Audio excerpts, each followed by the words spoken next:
Hi, this is Rajesh Sharma. చాలా రోజుల తర్వాత ఒక ప్రధానమైన జాతీయ రహదారికి సంబంధించిన ఒక కీలకమైన డెవలప్మెంట్ వచ్చింది. ఆ డెవలప్మెంట్ ఆధారిత ఇన్ఫర్మేషన్తో నేను ఈ వీడియో చేస్తున్నాను. హైదరాబాద్ను కనెక్ట్ చేసేవి రెండు ప్రధానమైన జాతీయ రహదారులు. ఒకటి నేషనల్ హైవే 65, మనకు పూణే దగ్గర నుంచి స్టార్ట్ అయ్యి హైదరాబాద్ను క్రాస్ చేస్తూ విజయవాడ మీదుగా మచిలీపట్నం పోర్టు వరకు ఉంటుంది ఇది. సో అంటే హైదరాబాద్ ఎంట్రీ ఎగ్జిట్ రెండు వైపులా, ఒకటి పూణే వైపు బాంబే వైపు, ఇంకొకటి విజయవాడ మచిలీపట్నం వైపు. ఇక రెండో ప్రధానమైన అండ్ దేశంలోనే longest national highway right from Srinagar to Kanyakumari వరకు ఉండే అతిపెద్ద పొడవైన జాతీయ రహదారి నంబర్ 44. అది తెలంగాణ విషయానికి వస్తే ఆదిలాబాద్ దగ్గర ఎంటర్ అయ్యి ఆదిలాబాద్, నిర్మల్, ఆర్మూర్, కామారెడ్డి, రామాయంపేట్, తూప్రాన్, మేడ్చల్ మీదుగా హైదరాబాద్లోకి ప్రవేశించి మళ్ళీ సౌత్ వైపు శంషాబాద్, షాద్నగర్, జడ్చర్ల, అట్లా గద్వాల, జోగులాంబ నుంచి కర్నూలు వైపు వెళ్ళిపోతుంది, బెంగళూరు వైపు వెళుతుంది. సో ఈ రహదారికి సంబంధించి అంటే హైదరాబాద్కు రియల్ ఎస్టేట్ పరంగా డిమాండ్ ఉన్న ప్రధానమైన జాతీయ రహదారుల్లో మనం బెంగళూరు హైవేను ఖచ్చితంగా చెప్పుకుంటాం, దాంతోపాటు ముంబై హైవేను ఖచ్చితంగా చెప్పుకుంటాం. మిగతావి కూడా ఉంటాయి, లేవని నేను చెప్పను, కానీ కంపేర్ టు నేషనల్ హైవేస్ యాంగిల్లో ఈ రెండు చాలా ఎక్కువగా కనపడతాయి. తర్వాత ఇక ఫాస్టెస్ట్ గ్రోయింగ్ అనేది నేషనల్ హైవే కావడానికంటే ముందే శ్రీశైలం హైవేకి ఉంది. కోర్స్ అది నేషనల్ హైవే అయిన తర్వాత దానికి 765 నంబర్ కేటాయించింది కేంద్ర ప్రభుత్వం. సో అది ఇక ever green real estate market Srisailam. ఇక మిగతావన్నీ నాగార్జున సాగర్ హైవే స్టేట్ హైవేనే, తర్వాత కరీంనగర్ వైపు స్టేట్ హైవేనే. జాతీయ రహదారులు అయినప్పటికీ కూడా విజయవాడ అండ్ మేడ్చల్ వైపు కొంత రియల్ ఎస్టేట్ అంటే అటువైపు ఎక్స్క్లూజివ్గా ఇంట్రెస్ట్ ఉన్న వాళ్ళు తప్ప ప్యూర్లీ ఇన్వెస్ట్మెంట్ అనుకునే వాళ్ళు అటువైపు కాస్త తక్కువ మంది ఉంటారు. అంటే as per my knowledge goes right, నేను ఆల్మోస్ట్ 7 years నుంచి రియల్ ఎస్టేట్ చేస్తున్నాను. ఈవెన్ జర్నలిస్ట్గా ఉన్నప్పుడు కూడా పార్ట్ టైమ్గా చేశాను. ఇప్పుడు ఆల్మోస్ట్ 2 years నుంచి ఫుల్ టైమ్గా చేస్తున్నాను. నా అబ్జర్వేషన్ ప్రకారం నాకు వస్తున్న ఎంక్వైరీస్ కావచ్చు, అవన్నీ వాటికి సంబంధించిన డిస్కషన్స్ అవి చూస్తూ ఉంటాను నేను. బట్ బెంగళూరు హైవేకి సంబంధించిన ఎంక్వైరీస్ మాత్రం చాలా పెద్ద ఎత్తున వస్తుంటాయి నాకు. అఫ్కోర్స్ నేను ఆ హైవేకి ఉన్న మైనస్ పాయింట్లే ఎక్కువగా చెప్తుంటాను. మైనస్ పాయింట్లు ఏంటి అంటే పెద్ద కంపెనీల చేతిలో కొంత వేలాది ఎకరాలు ఉండడం ఒకటి బెంగళూరు హైవేకు లెఫ్ట్ సైడ్. రైట్ సైడ్ ఏమో కొంత 311 కింద కొంత పెరి అర్బన్ ఏరియా ఇట్లాంటివి ఉండడం, కన్జర్వేటివ్ ఏరియా కూడా కొంత ఉండడం వల్ల అది కొంత నెగటివ్గానే చెప్తూ ఉంటాను నేను. But after Shad Nagar up to Balanagar కొంత బాగుంటుంది. మళ్ళీ బాలనగర్ తర్వాత కొంత పోలపల్లి సెజ్కు సంబంధించిన కాలుష్యం ప్రభావం ఉంటుంది. ఆ తర్వాత జడ్చర్ల సెజ్కు సంబంధించి కూడా కొంత కాలుష్య ప్రభావం ఉంటుంది. ఇవన్నీ నేను నెగటివ్గా చెప్తూ ఉంటాను. కానీ లేటెస్ట్గా కేంద్ర ప్రభుత్వం తీసుకున్న ఒక నిర్ణయం, బెంగళూరు హైవేకు ఆ ఏరియా మీద ఆధారపడి రియల్ ఎస్టేట్ చేస్తున్న వ్యాపారం చేస్తున్న వారికి కావచ్చు, అదే రకంగా అటువైపు ఎక్స్క్లూజివ్గా ఇంట్రెస్ట్తో అక్కడ పెట్టుబడి పెట్టాలని కోరుకుంటున్న వారు కావచ్చు, వారికి ఇది ఒక గుడ్ న్యూస్ కింద చెప్పాల్సిందే. ఖచ్చితంగా బెంగళూరు హైవే మీద, ఆ హైవే మీద రియల్ ఎస్టేట్ వ్యాపారం మీద ఈ నిర్ణయం డెఫినెట్గా సానుకూలమైన ప్రభావం చూపిస్తుంది, పాజిటివ్ ట్రెండ్ను క్రియేట్ చేస్తుంది. ఇంకా చెప్పాలంటే ట్రెండ్ కంటే నెక్స్ట్ లెవెల్ పదం వాడతాను నేను. రియల్ బూమ్ అటు క్రియేట్ అవ్వడానికి కేంద్ర ప్రభుత్వం తీసుకున్న ఈ నిర్ణయం కారణమవుతుంది. సో ఆ డీటెయిల్స్ నేను రివీల్ చేస్తాను ఈ వీడియోలో. వీడియో స్కిప్ చేయకుండా మొత్తం చూడండి. ఇక ఫ్యూచర్ సిటీకి సంబంధించి ఇన్వెస్ట్మెంట్ చాలా కేర్ఫుల్గా చేయండి, జాగ్రత్తగా. ప్రభుత్వానికి సంబంధించిన updated master plan, land usage master plan of FCDA area, first phase, second phase, third phase ఎక్కడ వస్తాయి, ఏంటి, ఏ ఏ గ్రామాలు ఉన్నాయి, ఏ గ్రామాల పరిధిలో ఫస్ట్ ఫేజ్ వస్తుంది, ఏ గ్రామాల పరిధిలో సెకండ్ ఫేజ్కి సంబంధించిన భూసేకరణ జరుగుతుంది, ఎక్కడ భూసేకరణకు అవకాశాలు చాలా తక్కువగా ఉన్నాయి, ఇది కొద్దిగా డెప్త్గా స్టడీ చేసి ఇన్వెస్ట్ చేయండి. ఓకే, నా సలహా కావాలనుకున్న వారు కనిపిస్తున్న నెంబర్లో కాంటాక్ట్ చేయవచ్చు. ఇక నా ద్వారా ఇన్వెస్ట్ చేయాలనుకున్న వారు మాత్రం మీరు కూలంకషంగా స్టడీ చేసి ఓకే అని అనుకుంటే మాత్రం డెసిషన్ తీసుకోవచ్చు. ఖచ్చితంగా నేను సజెస్ట్ చేసినవి మీకు డెఫినెట్గా నేను చెప్పిన పీరియడ్లో, చెప్పిన స్థాయిలో అప్రిషియేషన్ ఉంటుందనేది నేను పక్కాగా చెప్పగలను. ఎందుకంటే అంత లోతుగా నేను స్టడీ చేస్తున్నాను. Based on facts, based on government developmental activities, based on government ఏదైతే MOUలు కుదుర్చుకుంటుందో వివిధ కంపెనీలతో, అటువంటి ఏరియాలో నేను సజెస్ట్ చేస్తాను. తర్వాత ఇంకొక అపోహ ఉంది. ఆ అపోహ నేను చిన్న ఒక 1 మినిట్లో క్లారిటీ ఇస్తాను. చాలామంది ప్రభుత్వం మారితే అని ఒక ఎలాంటి ఆధారం లేని వదంతిని నమ్ముతూ ఉంటారు. ప్రభుత్వం మారితే ఉండదు. నిజం చెప్పాలంటే వ్యాస్ట్ ఎక్స్పీరియన్స్ ఉన్న రియల్ ఎస్టేట్ వ్యాపారానికి సంబంధించిన ఎక్స్పీరియన్స్ ఉన్న వాళ్ళు ఈ అభిప్రాయం మాట్లాడుతుంటారు. ఇక జర్నలిజంలో కూడా 10-15 ఏళ్ళ ఎక్స్పీరియన్స్ ఉన్న వాళ్ళు కూడా ఈ మాట మాట్లాడుతుంటారు. కానీ ఈ మాటలు నేను 30 సంవత్సరాలుగా వింటున్నాను. రైట్ ఫ్రమ్ చంద్రబాబు గారు సీఎంగా ఉన్నప్పటి నుంచి. రాజశేఖర రెడ్డి గారు వస్తే ఐటీ మీద ప్రియారిటీ తగ్గిపోతుంది అన్నారు. కానీ రాజశేఖర రెడ్డి గారు అదే పంతాలో కొనసాగారు. ఎవరైనా కూడా రాష్ట్రానికి సంబంధించి తలసరి ఆదాయం పెరగడం, జీడిపి పెరగడం అనేది చూసుకుంటారు. జిఎస్డిపి అండ్ నేషనల్ అయితేనేమో జీడిపి అంటారు, స్టేట్ అయితేనేమో జిఎస్డిపి అంటారు.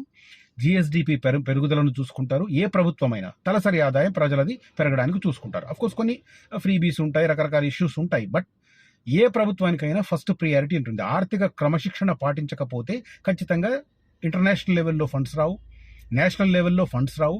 ఇంటర్నేషనల్ అప్పులు తీసుకోవడానికి కేంద్ర ప్రభుత్వం కోఆపరేట్ చేయదు. సో ఇట్లాంటి కంపల్షన్స్ ఉంటాయి. బడ్జెట్ స్థాయి ఎవ్రీ ఇయర్ పెరగాలి అంటే, రాష్ట్రానికి సంబంధించిన ప్రజల తలసరి ఆదాయం పెరగాలంటే, స్టేట్ జిఎస్డిపి పెరగాలి అంటే ఇవి ఖచ్చితంగా కొత్త ఉపాధి కల్పన కల్పించాలి, కొత్తగా సంస్థలను ఇన్వెస్ట్మెంట్ చేయడానికి ఆహ్వానించాలి. ఈ పంతాను ఎవరి అధికారంలో కూడా కొనసాగించాల్సిందే. చంద్రబాబు గారి తర్వాత రాజశేఖర రెడ్డి గారు, ఆయన తర్వాత రోసయ్య గారు, ఆయన తర్వాత కిరణ్ కుమార్ రెడ్డి గారు, ఆయన తర్వాత కేసీఆర్ గారు, ఇప్పుడు రేవంత్ రెడ్డి గారు. నాట్ ఓన్లీ ఇన్ తెలంగాణ, పక్క రాష్ట్రాన్ని తీసుకున్నాడు, ఆంధ్రప్రదేశ్ తీసుకున్నా కూడా రాష్ట్రం ఏర్పడిన తర్వాత, అంటే రాష్ట్రం విడిపోయిన తర్వాత చంద్రబాబు గారు ముఖ్యమంత్రి కాగానే ఫస్ట్ చేసిన పని అదే, రాష్ట్రానికి పెట్టుబడుల పర్పస్. ఆ తర్వాత జగన్ గారు వచ్చారు, జగన్ కూడా అదే పని చేస్తారు. ఆ తర్వాత మళ్ళీ రెండోసారి చంద్రబాబు గారు వచ్చిన తర్వాత ఫస్ట్ చేసిన పని ఏంటి, లోకేష్ను ఆ రిలేటెడ్ కంపెనీ రిలేటెడ్ పోర్ట్ఫోలియోకు ఆయనకు అప్పగించి దావోస్ పంపించారు. సో ఎవరైనా, ఏ రాష్ట్రమైనా, ఆంధ్ర తెలంగాణనే కాదు, తమిళనాడు అయినా, కర్ణాటక అయినా, కేరళ అయినా, గుజరాత్ అయినా, మహారాష్ట్ర అయినా, ఏ రాష్ట్రమైనా విదేశీ పెట్టుబడుల కోసం గొప్ప గొప్ప సంస్థలను రప్పించడానికి ప్రయత్నాలు చేస్తారు. అలాంటి ప్రయత్నమే ఇప్పుడు రేవంత్ రెడ్డి గారు ఫ్యూచర్ సిటీ పేరిట చేస్తున్నారు. ఒక ఎక్స్క్లూజివ్ ప్లాన్తో చేస్తున్నారు. సో రేపొద్దున ఎవరు అధికారంలోకి వచ్చినా ఆ పంతాను కొనసాగించాల్సిందే. నేను ఎవరిని ఇన్వెస్ట్మెంట్ కోసం నేను ఆహ్వానించాను, గత ప్రభుత్వం చేసుకున్న ఇన్వెస్ట్మెంట్లను రద్దు చేస్తా అని ఎవ్వరు చెప్పరు. ఇది ప్రాక్టికల్గా తెలిసినా కూడా కొంతమంది రేపొద్దున కేటీఆర్ వస్తే మార్చేస్తారు, రేపొద్దున కేసీఆర్ వస్తే మార్చేస్తారు, రేపొద్దున బీజేపీ వస్తే మార్చేస్తారు, ఇలాంటి మాటలు మాట్లాడుతుంటారు. దీనికి అసలు ఎలాంటి ప్రాతిపదిక లేదు. ఒక్క ఉదాహరణ, గత 30 సంవత్సరాలుగా రాష్ట్ర ప్రభుత్వం పెట్టుబడులను ఆకర్షిస్తూ ఆర్థిక సంస్కరణలు మొదలుపెట్టిన తర్వాత ఇప్పటి వరకు జరిగిన ఎంఓయూలలో ఏదైనా ఆ సంస్థలు ఏదైనా బ్యాడ్ రికవరీ కానీ, లేకపోతే వాళ్ళ ఇన్వెస్ట్మెంట్ అట్లాంటి కారణాలతో పోయినాయి తప్ప కొంత ప్రభుత్వాలు రద్దు చేసిన సందర్భాలు అసలు లేనే లేవు. With having 30 years experience in journalism నేను చెప్తున్నాను. Okay right. అందుకోసం ఫ్యూచర్ సిటీ అనేది డెఫినెట్గా కొత్త మార్పులు చేర్పులు వాళ్ళ ముద్ర వేయడానికి ప్రయత్నాలు చేస్తారు. లైక్ ఫార్మా పేరును ఫ్యూచర్గా మార్చడం తప్ప, రేవంత్ రెడ్డి గారు కూడా కేసీఆర్ పంతాన్ని ఏం మార్చలే. కేసీఆర్ గారు అక్కడ అమెజాన్ డేటా సెంటర్కి ఇచ్చారు, which is not a pharma company. మరి ఫార్మా సిటీ కోసం సేకరించిన కేసీఆర్ గారు అమెజాన్కి ఎందుకు ఇచ్చారు? సో అన్ని సెక్టర్లను రప్పించాలన్న విధానపరమైన నిర్ణయం ఆ రోజు జరిగింది. ఈయన దాన్ని ముందుకు తీసుకెళ్తున్నారు. సో ఇది అర్థం చేసుకున్న వాళ్ళు ఫ్యూచర్ సిటీ వస్తుందా రాదా అన్న మీమాంస నుంచి, ఆ సందిగ్ధ పరిస్థితి నుంచి బయటపడతారు. ఒక బోల్డ్ డిసిజన్ తీసుకొని అక్కడ ఇన్వెస్ట్ చేస్తారు. అర్థం కాని వాళ్ళు ఒక 1-2 years తర్వాత పశ్చాత్తాపడతారు. అప్పుడు ఏమీ చేయలేరు. ఇప్పుడు నేను చెప్పడం వల్ల ఇన్వెస్ట్ చేస్తున్న వారు కావచ్చు, లేదా నేను చెప్పినా నమ్మకుండా వెనక్కి వెళ్తున్న వాళ్ళు కావచ్చు, ఖచ్చితంగా 2 years తర్వాత, 1-2 years తర్వాత నేను చెప్పింది వాస్తవమో కాదో తెలుసుకుంటారు. ఎందుకంటే నేను 1.5 year బ్యాక్ నేను చెప్పినప్పుడు ఎవరు నమ్మలే. ఇవాళ ఆ రోజు మిస్ అయిన వాళ్ళు ఇవాళ నాకు ఫోన్ చేసి అడుగుతున్నారు, ఆ రోజు మీరు చెప్పినప్పుడు తీసుకుంటే బాగుండేది, చాలా తక్కువ ధరకు వచ్చేవి, ఇప్పుడు అన్ని ధరలు పెరిగిపోయినాయి. న్యాచురల్, ప్రతి 6 నెలలకు ఒకసారి రియల్ ఎస్టేట్ సంస్థలు ధరలు సవరిస్తాయి. అది న్యాచురల్, వాళ్ళ లాభాల కోసం చేస్తాయి. సేమ్ టైం ఆ వాళ్ళు సవరించినప్పుడు అంతకు ముందు కొన్న వాళ్ళకు కూడా వాళ్ళ భూములకు ల్యాండ్లు పెరుగుతాయి, అప్రిషియేషన్ వస్తుంది. సో అది నిరంతరం కొనసాగే ప్రక్రియ. అర్థమైన వాళ్ళు future city the right time invest చేయండి. రైట్.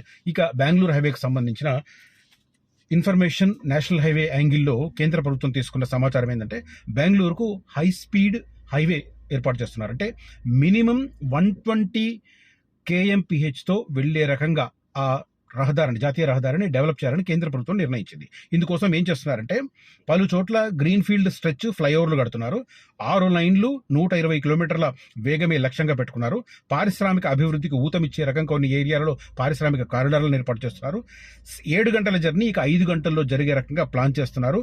మొత్తం అంచనా వ్యయం కేంద్ర ప్రభుత్వం నుంచి 13,000 కోట్ల రూపాయలు ఈ హైదరాబాద్ నుంచి బెంగళూరు మధ్య ఉన్న నేషనల్ హైవే 44 మీద ఖర్చు చేయబోతున్నారు.